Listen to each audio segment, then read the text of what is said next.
Welcome to Thinkeroo. Did you know that London was almost completely destroyed in a fire? It's true. In 1666, London was a disaster waiting to happen. It was overcrowded and dirty.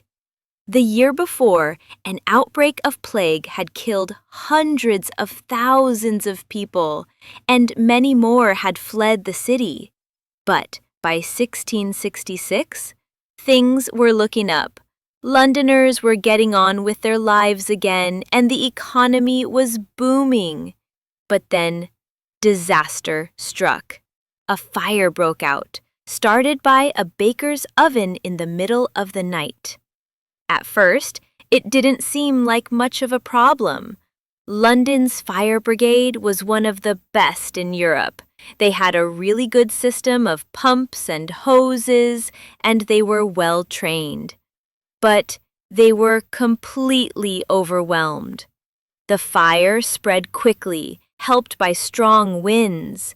Soon, 5 entire streets were on fire. People desperately ran for the hills or jumped into the river. Those who stayed behind tried to fight the flames with buckets of water, but it was no use. The fire raged for 5 days, destroying over 13,000 houses and killing an estimated 100 people. It destroyed most of London. So, how did London rebuild itself from this disaster?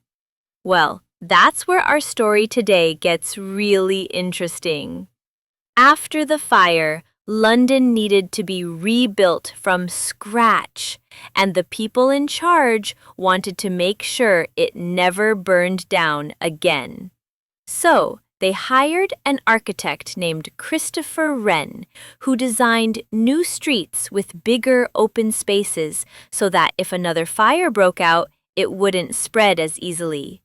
He also designed new buildings with red sandstone, which was much more fire-resistant than the old wooden buildings. These new streets looked amazing, but they were very expensive to build. So only the rich could afford to live there.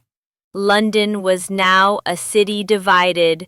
On one side, you had the poor living in overcrowded, unhealthy conditions, and on the other side, you had the rich living in these newly built areas. This division didn't last long. By the end of the 17th century, London was a prosperous and thriving city once again. But let's go back to the present day. Today, London is a world-class city with amazing architecture and historical sites.